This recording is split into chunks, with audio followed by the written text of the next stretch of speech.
General Chemistry, unpacking the microscopic magic of matter. Today, we're going to discuss the fascinating world of general chemistry, the foundation for understanding the universe, one tiny particle at a time. The periodic table party, a soiree of elements. Imagine a giant party where all the coolest guests are arranged by personality. That's basically the periodic table, created by the brilliant Dmitri Mendeleev in the 1860s. It wasn't just a fancy chart, it was a revolutionary way to organize the elements based on their number of protons, the positively charged guys in the nucleus, and repeating patterns in their properties. This table became the ultimate cheat sheet for chemists, allowing them to predict the behavior of elements and even discover new ones. The modern periodic table contains 118 confirmed elements, and here's how you become a whiz at reading it. So, the elements are arranged in rows and periods, columns and groups based on their atomic number, i.e., the number of protons in their nucleus. It's like a name tag party, with the atomic number being their unique identifier. Rows rule the roost. Moving across a row left to right, you'll see elements with increasing atomic numbers. This also means the number of protons and electrons, usually the same for neutral atoms, goes up. But here's the twist. Their properties tend to change dramatically. For example, on the first row you have hydrogen, a light gas, and then neon, an inert gas. Totally different personalities.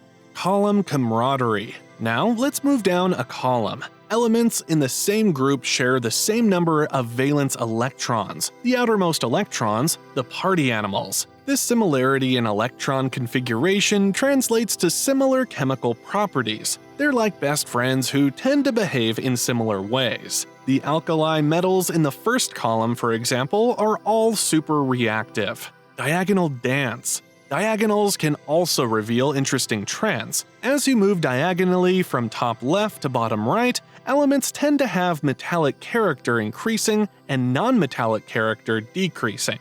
It's like a gradual personality shift across the table. Isotopes, not so identical twins.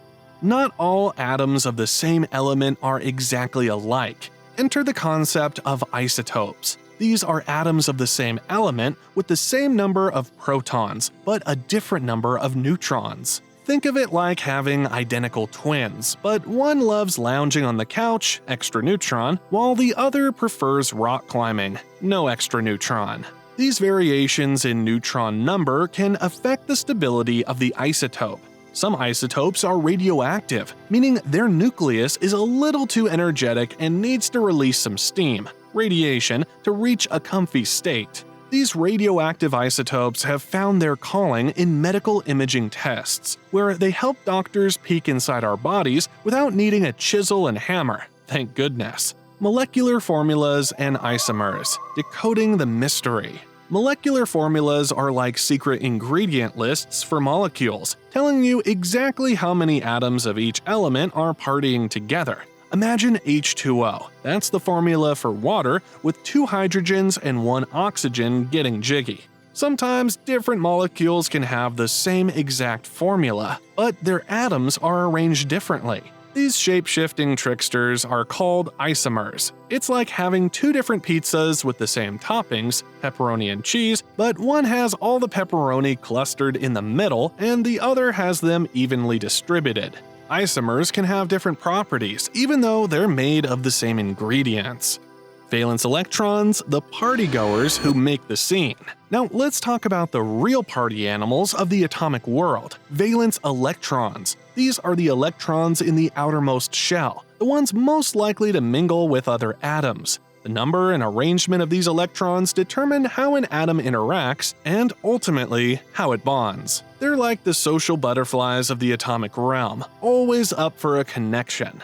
The art of bonding, from ions to ionic bonds and salts. When atoms find a way to share or steal electrons to achieve a stable electron configuration, they form bonds. If an atom loses oxidation or gains reduction electrons and becomes electrically charged, it's called an ion. These charged particles can then attract oppositely charged ions, forming ionic bonds. the electrostatic handshake that keeps ionic compounds like table salt, sodium chloride, together.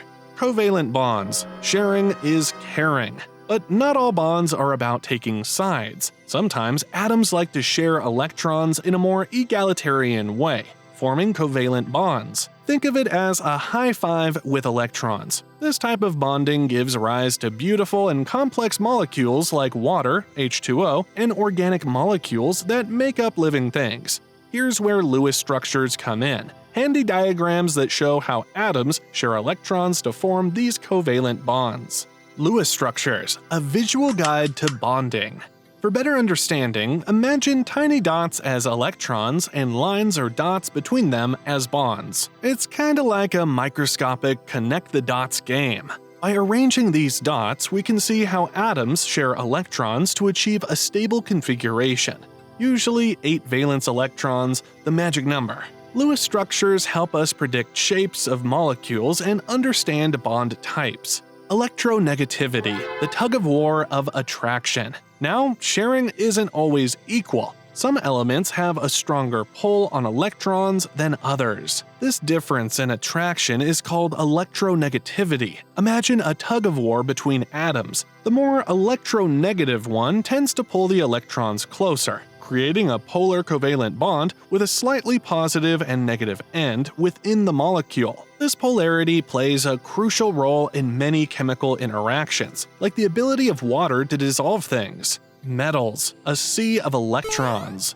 Metals are the party crashers of the bonding world. They have loosely held valence electrons that float around freely in a sea of electrons. This metallic bonding gives metals their characteristic properties like conductivity, electricity flows easily through them, and malleability. You can pound them into different shapes. Intermolecular intrigue, the forces between molecules. So far, we've explored how atoms bond within a molecule. But what about the forces between molecules themselves? These intermolecular forces are like whispers between neighbors, influencing how molecules interact and behave. There's the ever-reliable hydrogen bond, responsible for water's unique properties and the key player in life processes. Then there are van der Waals forces, weaker attractions that arise from temporary fluctuations in electron distribution. Ranking the forces. Not all intermolecular forces are created equal. We have a hierarchy here. Ionic bonds, the undisputed champions. These electrostatic attractions between oppositely charged ions are incredibly strong, holding ionic compounds together in a rigid structure. Covalent bonds. Sharing electrons creates a pretty tight bond, but not quite as strong as ionic bonds. Think of it as a firm handshake compared to a full-on hug.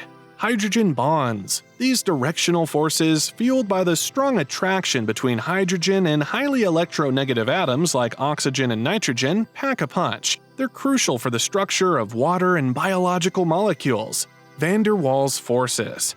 The weakest of the bunch arising from temporary attractions between molecules, but don't underestimate them. They play a vital role in determining properties like boiling point, gas behavior, and the ability of such substances to dissolve in others. Solubility, the art of making friends. Solubility, the ability of one substance to dissolve in another. The general rule of thumb is like dissolves like. Polar molecules tend to dissolve in polar solvents, like water, while nonpolar molecules prefer nonpolar environments like oil. And here, enter the surfactants. With their unique ability to have both polar and nonpolar parts, are the ultimate party mixers, helping otherwise incompatible substances mingle. States of matter, a shape-shifting soiree. Let's talk about the different states of matter: solid, liquid, and gas. These are like the costumes our microscopic friends wear at the party. Solids have a fixed shape and volume because their particles are tightly packed and locked in place. Liquids flow and have a definite volume, but take the shape of their container. Gases, on the other hand, are the free spirits of the bunch, filling any container they're in with their particles zipping around at high speeds. Temperature plays a key role in their costume change. As we heat a substance, the particles gain energy and move faster, eventually breaking free from the rigid structure of a solid and transitioning to a liquid or a gas. Entropy, the temperature tango. Let's introduce entropy, the universe's natural tendency towards disorder, which is also the second law of thermodynamics. Watch our Physics Explainer video to learn more. Imagine a perfectly organized room with everything in its place. Over time, things will naturally become more disorganized, just like a system tends to move towards a state of higher entropy. Temperature and entropy are intertwined. As we heat a system, the particles gain energy and become more spread out, increasing the system's entropy. Melting points and beyond. Introducing plasma. The temperature at which a solid melts and transitions to a liquid is its melting point. This unique characteristic of a substance depends on the strength of the forces holding its particles together. But the story doesn't end there. Beyond the gaseous state lies plasma, a hot ionized gas where the atoms are stripped of some or all of their electrons. This soup of charged particles conducts electricity and is found in stars, lightning, and even some fancy light sources. Mixtures, the melting pot of matter. Not everything we encounter in the world is pure substance. Most things around us are mixtures, a combination of two or more components that haven't chemically bonded. We can have heterogeneous mixtures where you can easily distinguish the components, think oil and water, or homogeneous mixtures where the components are evenly distributed and appear like a single phase, like sugar dissolved in water. Understanding mixtures is crucial in various fields, from separating components in oil refining to creating delicious and uniform salad dressings. The chemical reaction rumble, when things get exciting. These are the dramatic events where atoms rearrange themselves, forming new substances. Imagine a dance floor where partners constantly switch, forming new pairs. There are different types of reactions. Combination reactions, where two or more substances combine to form a single product. Decomposition reactions, where a single compound breaks down into simpler ones, and so on. Balancing these chemical reactions is like writing a balanced equation. You need the same number of atoms of each element on both sides to ensure the chaos doesn't spiral out of control. Stoichiometry, the counting game of reactions. But how much of each reactant do we need for a reaction to proceed smoothly?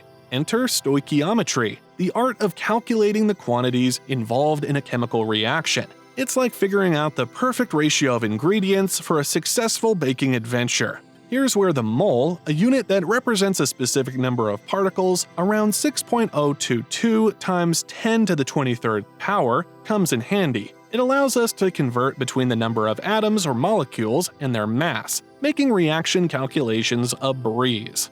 Physical versus chemical change. Don't get confused. Moreover, it's important to distinguish between physical and chemical changes. Physical changes involve a change in appearance or state, like crushing ice or boiling water, but the fundamental composition of the substance remains the same. Chemical changes, on the other hand, involve the rearrangement of atoms to form new substances with different properties, like burning wood or rusting iron. The spark of change, activation energy, and catalysts. Not all collisions between atoms lead to a reaction. Sometimes they need a little push to overcome a barrier called activation energy. Imagine needing a key to unlock a door. Activation energy is like that key. Catalysts are ingenious helpers in this scenario. These substances can lower the activation energy of a reaction, speeding things up without being consumed themselves. They're the ultimate party enhancers, ensuring the chemical reactions run smoothly.